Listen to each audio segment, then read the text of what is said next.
더마카와 함께 시선 집중의 문을 열겠습니다. 어서 오세요. 네, 안녕하세요. 더마카입니다. 오늘도 삐딱선 정신에 입각해서 주요 뉴스 챙겨드릴 텐데요. 그러거나 말거나 이슈다님, 안녕하세요. 해수욕하는 호주 남부 멜버른에서 인사드립니다. 어제 크리스마스에도 눈 대신 비가 오더니 오늘도 비가 오네요. 해수욕하고 계시다고? 비가 오는데 어떻게 해수욕을 하지?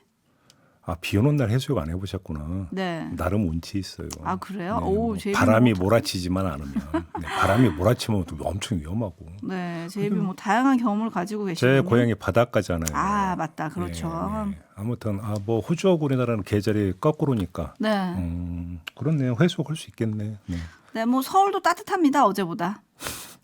그렇게 위안을 삼아야죠. 네. 네.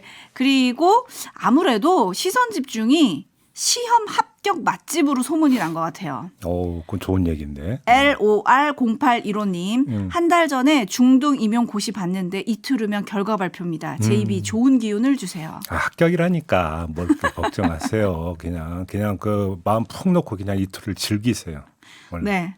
그래서. JB가 이렇게 말하고 나서 그 다음날 합격 소식을 전해줬던 우리 촌철님이 계시거든요. 그럼요. 네, LOR0815님도 합격 보장해드리겠습니다. 네, 이틀을 만끽하시기 바랍니다.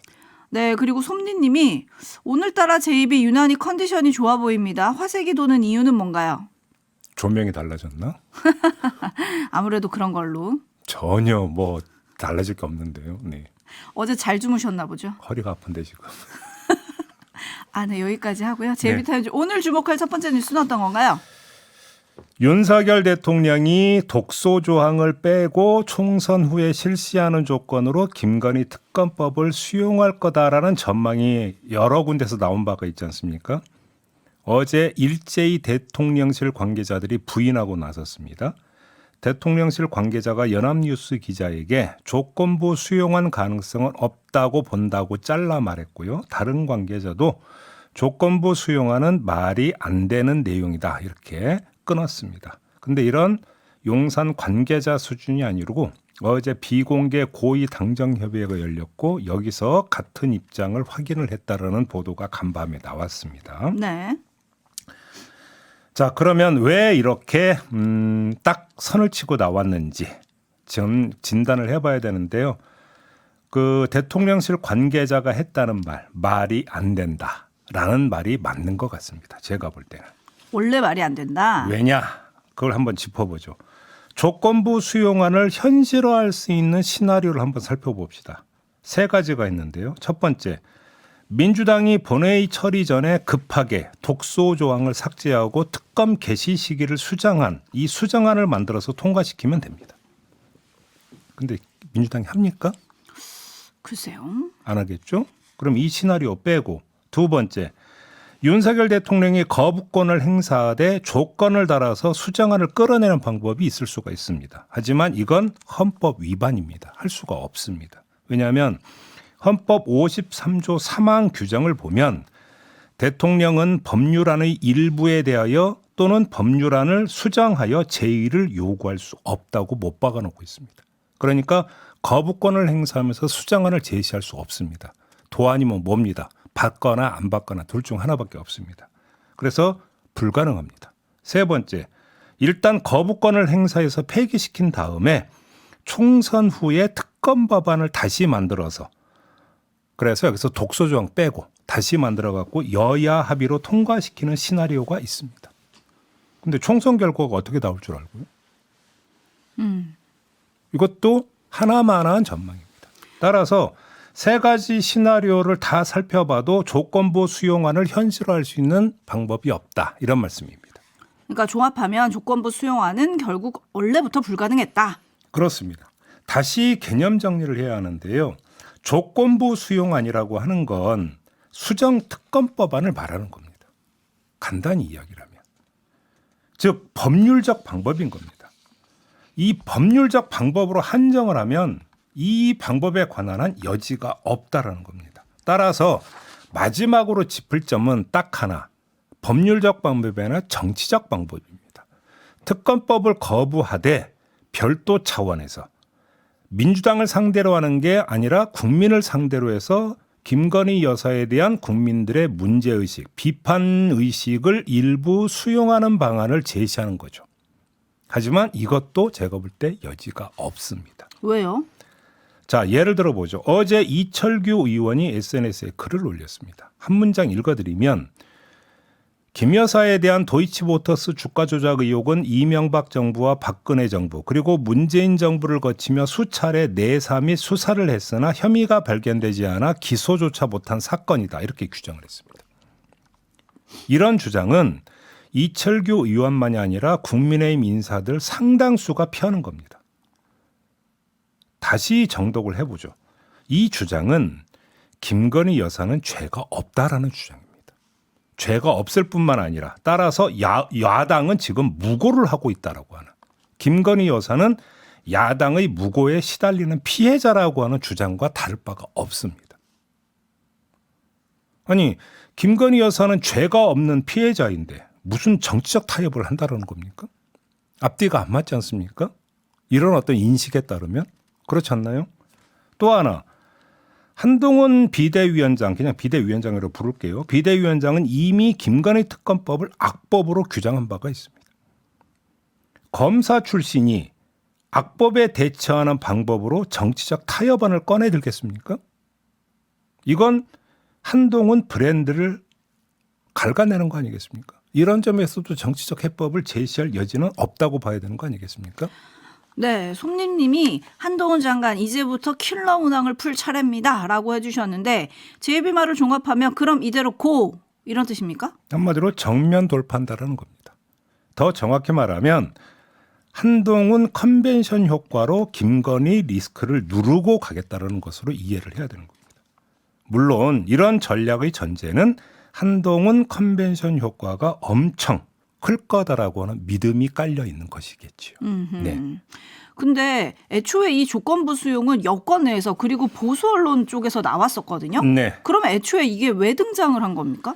그러니까 노심초사하는 인물과 김건희 여사는 억울하다라고 하고 생각하는 인물들이 따로 있다라는 이야기가 되는 것이겠죠.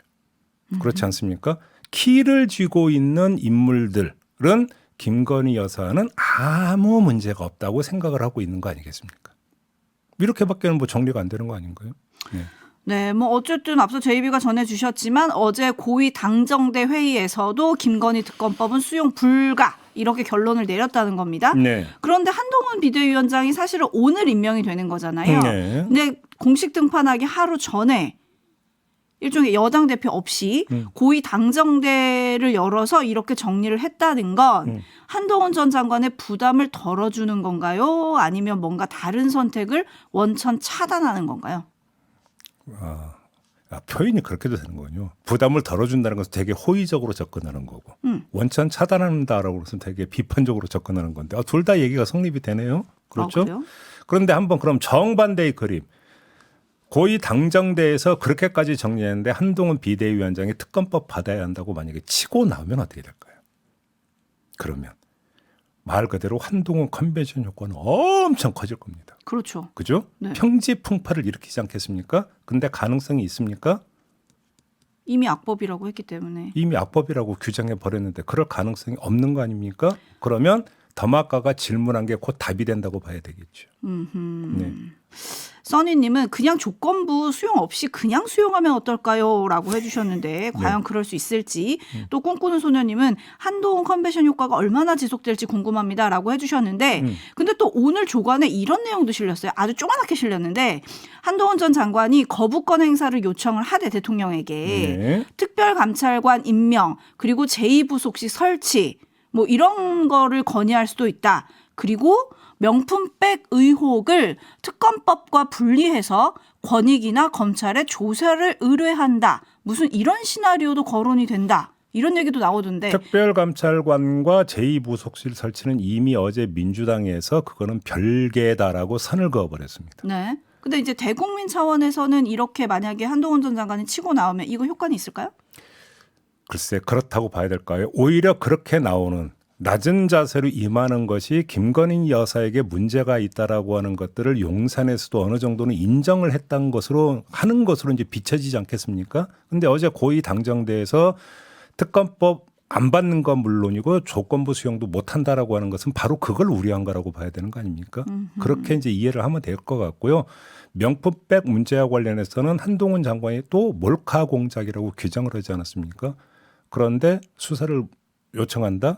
그 시나리오가 성립이 되겠습니까? 네. 그러니까요. 어쨌든 한동훈 컨벤션 효과 얼마나 극대화될지 좀 궁금한데요. 한동훈 전 장관이 또 비대위원장 수락 연설문을 직접 쓴다. 요게 또 어제 오후부터 굉장히 화제거든요. 어떤 말들이 담길지 시선 집중하겠습니다. 네. JB타임즈 다음 주목할 뉴스 오디오로 먼저 만나보시죠. 국방부가 새롭게 펴낸 정신전력교육 기본교재입니다. 국가관, 대적관, 군인정신의 세 가지 주제로 구성되어 있습니다. 이 중 대적관은 기존 교육자료에서 안보관이었던 이름이 바뀌었습니다. 우리의 적은 누구인가란 질문을 던지고 명확한 답도 내립니다. 북한 정권과 북한군은 명백한 우리의 적이라고 규정합니다. 그런데 국방부가 주장하는 우리의 적은 또 있습니다. 우리 내부의 위협 세력이 그들입니다. 대한민국 정통성과 자유민주주의 체제를 부정하는 이들로 북한을 이롭게 하고 대한민국의 안보와 이익을 위협하는 세력입니다. 북한 3대 세습 정권과 최악의 인권 유린 실태, 극심한 경제난 등에 대해선 침묵하며 북한을 무비판적으로 추종하는 세력도 포함됩니다. 북한 정권을 비판하지 않으면 북한을 추종하는 세력이고 곧 우리의 적이라는 논리입니다. 기존 교육 자료에는 없던 내용입니다. 네. 지금 뉴스 리포트를 통해서 들으신 것처럼 이게 지금 논란이 되고 있는데요. 딱 두 개만 뽑아서 짧고 굵게 말씀드리겠습니다. 내부 위협 세력을 규정을 했다라는 거 아니겠습니까? 네, 우리의 적으로. 네, 거기서 그 한 문장. 북한 3대 세습 정권과 최악의 인권유리 실태, 극심한 경제난 등에 대해서는 침묵하며 북한을 무비판적으로 추종하는 세력. 자, 이 부분에 밑줄 치겠습니다. 네. 밑줄 치고 동그라미 그려야 되는 단어가 하나 있습니다. 뭐죠? 침묵이라는 단어에 동그라미 치겠습니다. 침묵. 네, 요거 확인하고 또 하나가 있습니다. 권위주의 정권인데요. 개편 전에는 민주화를 지연시킨 권위주의 정부가 체제에 대한 권위정부 정부 체제에 대한 설명이 여러 차례 등장을 했는데 이번에는 권위주의 정권이라는 표현이 아예 없어졌다고 합니다. 대신 이들 정부에서 있었던 일들을 일부 과오라는 한 단어로 가름을 했다고 하는데 이게 두 번째입니다. 자, 요 두 가지를 한번 섞어 봅시다. 네. 그러면 어떻게 되는 겁니까? 자, 이 지금 자료에서는 권위주의 정부에 대해서 침묵을 했죠. 그렇지 않습니까?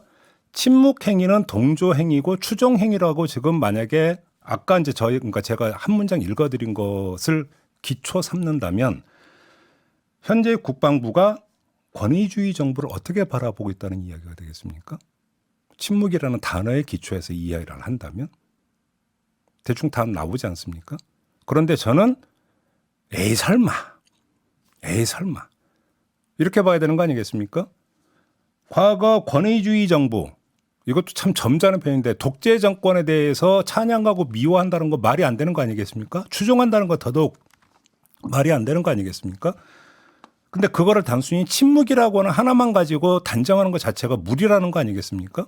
근데 그러면 북한에 대해서는 왜 침묵하는 행위에 대해서 내부 위협 세력으로 규정하는 근거로 삼습니까? 제가 이 말씀 드리려고 지금 두 개를 종합해서 말씀을 드리는 겁니다. 네, 해거름님이 이거 구시대적 이분법 아닌가요? 라고 좀 올려주셨는데요. 이 와중에 홀리오님이 여기 좌파인가요? 라고 해주셨네요. 우리 방송이 좌파라는 뜻인 것 같은데. 권위주의 정부에 대해서 침묵한 거에 대해서 지적하는 게 좌파입니까? JB타임즈 다음 주목할 뉴스 넘어가 볼까요? 어떤 뉴스입니까? 극우 유튜버들이 서울의 봄을 단체 관람했다는 이유로 서울 시내 학교에 몰려가거나 학교장을 고발한 적이 있지 않습니까? 있죠. 이에 대해서 조희연 서울시 교육감이 어제 페이스북에 영화 서울의 봄 단체 관람 관련 교권 침해에 대한 입장이라는 제목의 글을 올렸습니다. 서울시 교육청은 이번 사태를 교사의 교육권 혹은 이른바 교권에 대한 침해의 한 유형이라고 판단한다고 규정을 했고요. 교육 과정에 대한 과도한 개입과 공격적 행위도 교권 침해의 한 유형이라며 서울시 교육청은 고발된 학교 관계자들에게 가능한 모든 지원을 할 것이며 이번 사건 및 이와 유사한 교권 침해 사건에 대해서도 단호하게 대응하겠다 이렇게 밝혔는데 자 뽑아낼 게 모든 지원을 다 하겠다. 사법적 지원을 하겠다. 뭐 이렇게 지금 해석을 해야 되는 거 아니겠습니까? 근데 이것만이 아니라 하나가 더 있는 것 같습니다. 영화에 대한 토의 토론 교육을 실시하겠다. 이런 계획도 내놨습니다. 그런데 영화에 대한 토의 토론 교육을 하려면 뭐부터 해야 되는 겁니까? 영화를 봐야 되지 않나요? 영화 관람부터 해야 되는 거 아니겠습니까? 네. 자 이러다가 서울에 보면 어떻게 되겠습니까? 역대 흥행 성적 1위로 올라설 수도 있겠다라는 이런 얘기로 연결이 될 수 있는 거 아니겠습니까? 그래서 긁어부스름이다. 극우 유튜버들의 행위는 그들의 입장에서 보더라도 그렇게 봐야 되는 거 아니겠습니까? 그렇지 않습니까? 하나만 덧붙일까요? 조금 전에 권위주의 정부에 대해서 일체 언급 없었다고 하는 거죠. 그런데 왜 국민들은 서울의 봄을 보면서 그렇게 분노를 하고 있는 걸까요? 네? 이것도 궁금합니다. 이 정도만 한번 넘어가겠고요. 네. 짧게 하나 더 전해드리겠습니다. 일본이 후쿠시마 오염수 방류하지 않았습니까? 네. 중국이 이에 대응해서 지난 8월 일본산 수산물 수입을 전면 금지하는 조치를 내렸습니다. 그렇죠. 2022년 기준으로 일본의 가리비 수출액 약 910억 엔 가운데 중국 수출액이 467억 엔으로 절반 이상을 차지했는데 이 수출길이 막혀버린 겁니다. 그러자 일본 정부가 어제 농림수산물 수출 확대를 위한 강요 회의를 열었다고 합니다. 여기서 실행 전략을 짰는데 그 가운데 하나 가리비 수출과 관련해 2025년 수출 목표를 656억 엔, 우리나라 돈으로 약 6천억 원으로 설정을 했고요. 한국의 총 수출액의 6.3%에 해당하는 41억 엔, 약 375억 원어치를 수출하기로 할당을 했다라는 겁니다. 이제 본인들이 그렇게 계획을 세웠다는 거죠? 그래서 이 액수만큼 한국에 가리비를 수출하겠다라고 하는 목표를 그리고 실행 전략을 잡았다라는 겁니다. 물론 일본 정부가 계획을 잡는다고 전부 다 실현이 되는 것은 아니겠지요. 그렇죠. 하지만 우리 정부는 지금 어떻게 하고 있습니까? 후쿠시마 현을 포함한 8개 현에서 생산되는 수산물만 수입 금지를 하고 있는 상황입니다. 그렇죠? 그런데 이게 8개 현이 아니라 다른 데서 나온 것이다라고 해서 왜 수출 막느냐라고 따지고 들어서면 일본 정부가 우리 정부는 뭐라고 대처를 할까요? 저는 그것도 궁금하거든요. 그렇지 않나요? 네. 아무튼 일본 정부는 한국 정부를 어떻게 보고 있는가? 저는 이것도 참 궁금합니다. 네. 근데 일본이 이렇게 계획을 세웠다면 이게 이제 조만간 우리 정부한테 요구를 할 수도 있는 거잖아요. 그렇죠? 그러겠죠. 그러면 과연 우리 정부의 답은 어떻게 될 것인가? 그래서 제가 조금 전에 얘기했잖아요. 이거 8개 현에서 나온 거 아니다. 막으면 안 된다. 네네. 이거 막으면 큰일 난다. WTO 위반이다. 그러면 뭐라고 할 거냐라는 거예요. 제 얘기. 그렇죠. 꿈꾸는 소녀님이 어제 수산시장 갔더니 가리비는 다 일본산이던데요. 뭐 이미 일본산이 많이 들어오고 있다 이런 얘기신 것 같은데 예. 앞으로 더 많이 들어올 경우 그거를 어떻게 가려낼 거냐. 요거는 조금 정부가 답을 좀 찾아야 될 것 같아요. 지금 대처 계획을 세우고 있는지 잘 모르겠습니다. 네. 자, 제이비타임즈 오늘은 이렇게 마무리해야 될 거 아니에요. 더마카 수고하셨습니다. 고맙습니다.